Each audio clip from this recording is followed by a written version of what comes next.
Good morning, children. See, today we are going to see about the box InfoBits wildlife conservation initiatives in India. So, what are the initiatives made in India to protect wildlife conservation? First one, Project Tiger and Project Elephant has been launched in 1973 and 1992 respectively. So, Project Tiger and Project Elephant is to protect the tiger and protect elephant. டைகரையும் அந்த எலிஃபெண்ட்டையும் protect பண்ணுறதுக்காக ஏற்படுத்தினது தான் என்னது project tiger and project elephant scheme எந்த year ஏற்படுத்தினாங்க 1973 and 1992. The next one, crocodile conservation project was launched in 1976. So அதே மாதிரி crocodile வந்து பாதுகாக்கிறதுக்காக ஏற்படுத்தினது என்ன எந்த year 1976, that is crocodile conservation project. Next, sea turtle conservation project was launched in 1999. Sea turtle conserve பண்றதுக்காக ஏற்படுத்தினது sea turtle conservation project எந்த year 1999. இதெல்லாம் வந்து 1 மார்க்ல கேட்பாங்க. இது ஃபுல்லா அந்த பாக்ஸ் ஃபுல்லா வந்து ரீட் பண்ணிக்கோங்க. Then Indian Rhino Vision 2020 is to conserve at least 3000 greater one-horned rhinos in Assam, India by 2020. So பார்த்தீங்கன்னா இது ரைனோசராஸ் இருக்கு இல்லையா, அதில் வந்து இந்த ரைனோசராஸில் வந்து 2020 வந்து இந்த காண்டாமிருகங்கள்லாம் வந்து பாதுகாக்கணும். குறைஞ்சபட்சம் வந்து இதில் பார்த்தீங்கன்னா 3000 வந்து இந்த ஒற்றை கொம்புடைய காண்டாமிருகம் இருக்கு இல்லையா, அந்த காண்டாமிருகங்களை வந்து 2020 வந்து அது பாதுகாக்கணும்னு ஏற்படுத்துன்னு தான் என்னது இந்த இந்தியோ ரைனோ விஷன் 2020 அப்படின்ற ஸ்கீம். ஸோ இதெல்லாம் பார்த்தீங்கன்னா அந்த வைல்ட் லைஃப்பை கன்சர்வ் பண்ணுறதுக்காக இந்தியாவில் ஏற்படுத்தின ஒரு அமைப்பு. Then next you C soil erosion. Soil erosion already lower கிளாஸில் படிச்சிருப்பீங்க. சாயில் எரோஷன்னா மண் அரிச்சுன்னு போகிறது, மண் அரிப்பு. ஸோ அதிகமாக வெள்ளம் வந்தால் மழை வந்தால் மண் அரிச்சுன்னு போகிறத பார்த்துருப்பீங்க. அப்போ அந்த இடத்துல வந்து பிளான்ட் இருந்தால் என்ன செய்யணும், அந்த பிளான்ட்டோடைய ரூட்ஸ் வந்து it can hold the soil particles. அந்த சாயில் பார்ட்டிகல்ஸ் நல்லா பிடிச்சி வச்சுக்கோ. அப்போ வந்து அந்த சாயில் எரோஷன் வந்து ப்ரிவென்ட் பண்ணும்.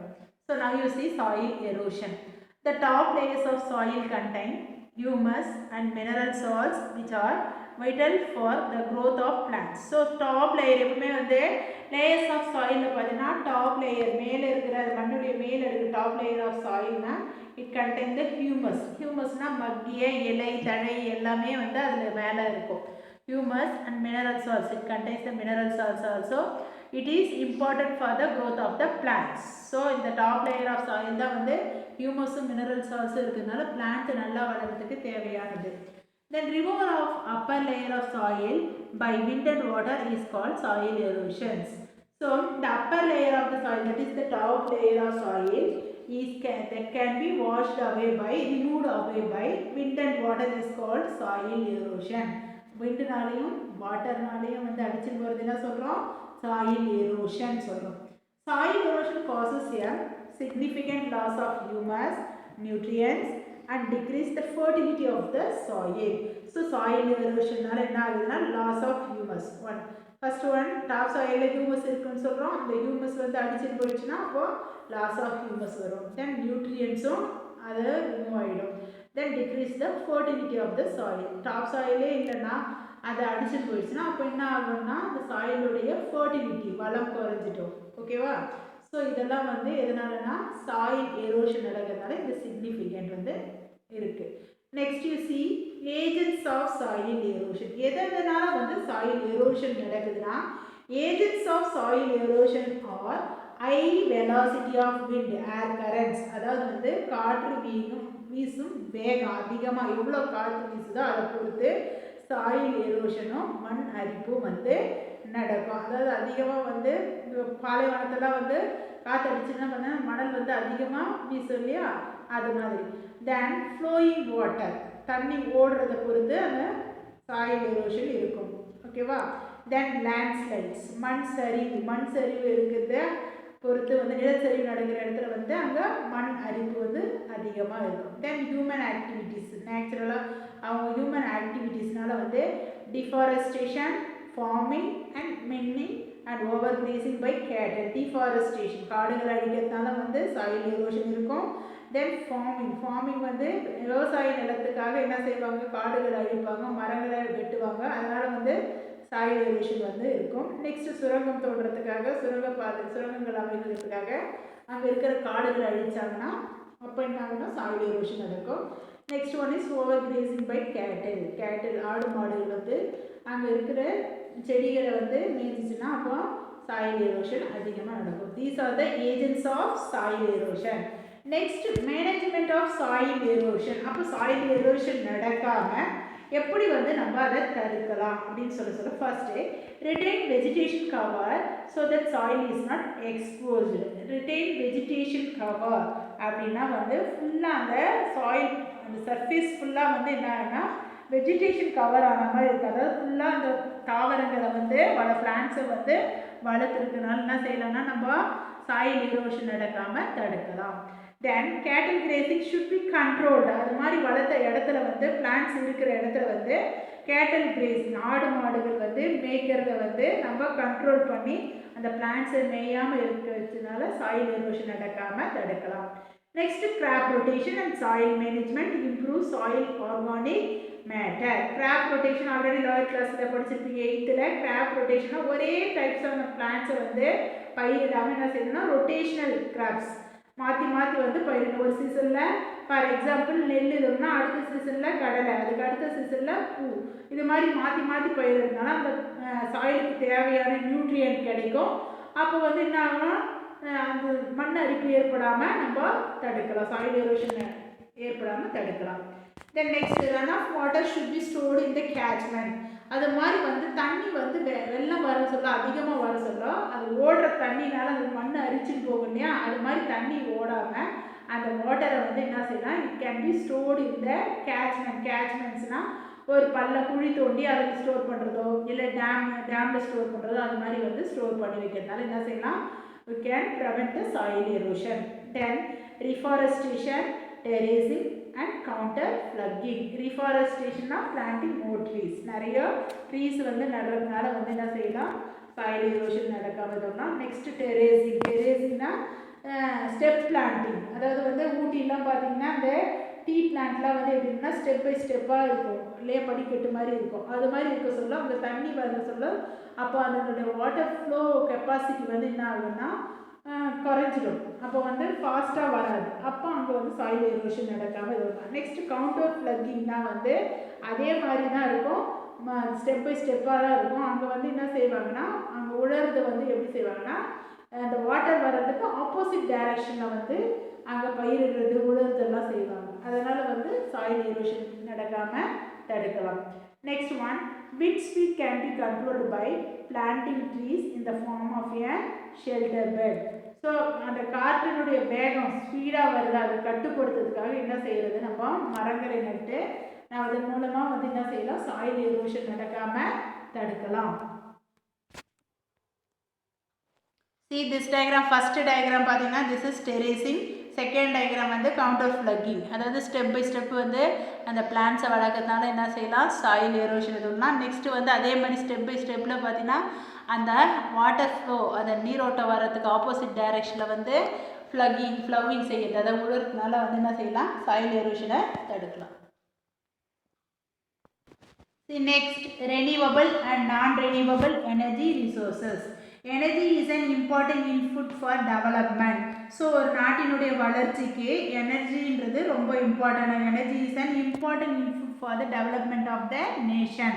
The expansion of possible energy resources has been directly related with the phase of agriculture and industrial development in every part of the world. So வேர்ல்டில் பார்த்தீங்கன்னா எல்லா இடத்துலையும் வந்து அக்ரிகல்ச்சர் அண்ட் இண்டஸ்ட்ரியல் டெவலப்மெண்ட்டுக்கு என்ன தேவைன்னா they need the energy resources.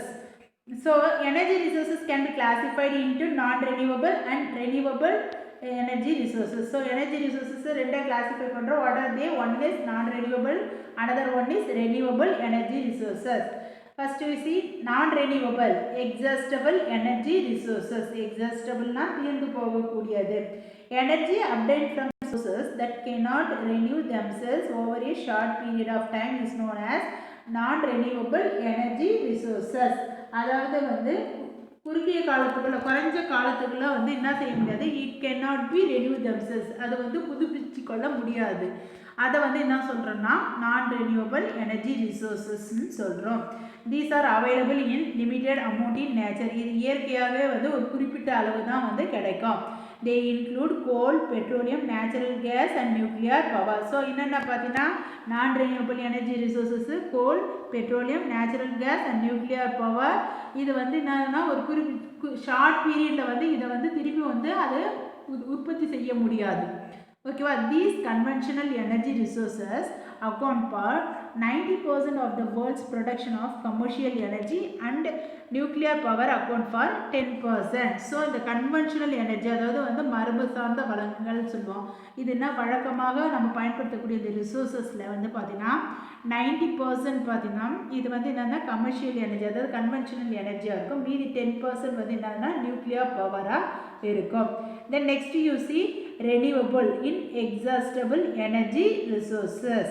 அதாவது இது எவ்வளோ யூஸ் பண்ணாலும் என்ன ஆகாதுன்னா தீர்ந்து போகாது. These energy resources are available in unlimited amount in nature.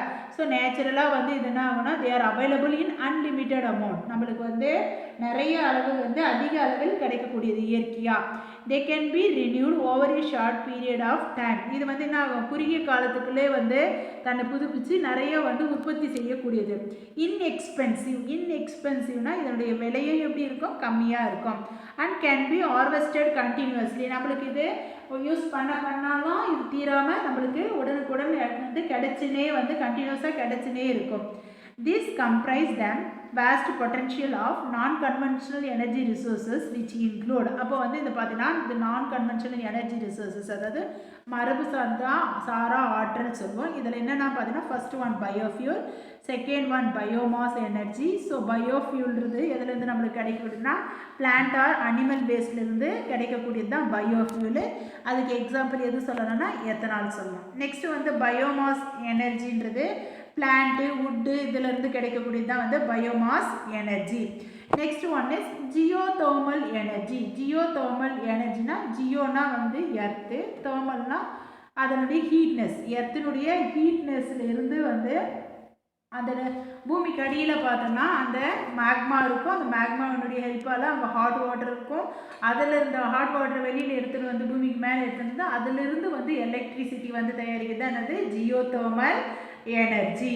Next one is water energy. Water எனர்ஜியில் ரெண்டு இருக்குது. One is hydroelectric energy, next one is tidal energy. Hydroelectric எனர்ஜினா அதாவது வந்து ஃப்ளோயிங் வாட்டர், ரன்னிங் வாட்டர்லேருந்து இப்போ டேம்லேருந்து விழுது, water ஃபால்லேருந்து வந்து அந்த தண்ணியிலேருந்து வந்து எலக்ட்ரிசிட்டி தயாரித்தா அது hydroelectric energy. Next tidal energy, கடல் அலையிலேருந்து எலக்ட்ரிசிட்டி தயாரித்தா அது tidal energy. Next solar energy, சன்லைட்லேருந்து அது சோலார் பேனல் மூலமா வந்து எலக்ட்ரிசிட்டி இதுனா அது solar energy. Next wave energy and wind energy, காற்றில் இருந்தும் அந்த வேவ் அலைகளில் இருந்தும் எலக்ட்ரிசிட்டி தயார் பண்ணால் அது wave energy and wind energy. இதெல்லாம் என்ன எனர்ஜி வந்து these are the renewable that is inexhaustible energy resources. See, this is geothermal energy. Next one is hydroelectric energy and tidal energy. Next one is solar energy and wind energy.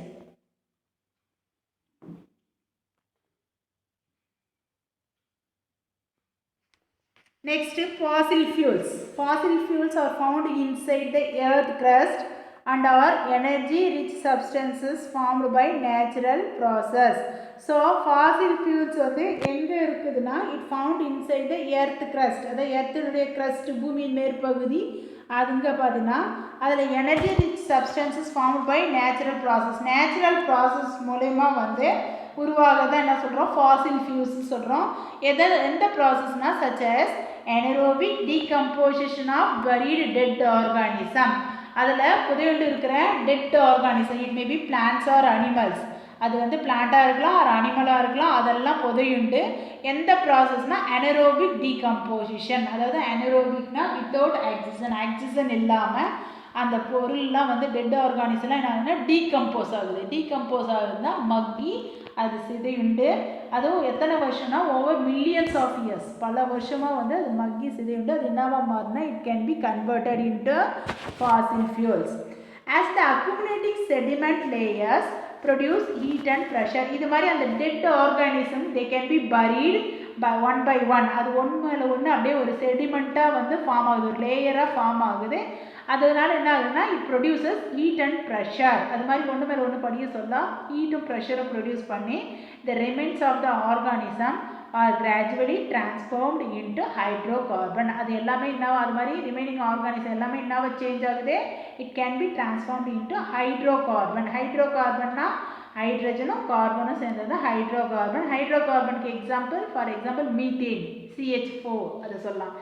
Example பார்த்தீங்கன்னா fossil ஃபியூல்ஸ்க்கு petroleum, coal and natural gas இயற்கை வாயு methane இதெல்லாம் வந்து என்னதுக்கு example, fossil ஃபியூல்ஸ்க்கு example. See children, your today's homework question is what are the agents of soil erosion? So the agents of soil erosion அந்த paragraph இருக்கு இல்லையா அது ஃபுல்லாக ரைட் பண்ணணும். ரைட் பண்ணி சென்ட் பண்ணுங்கள். Thank you children. Have a nice day.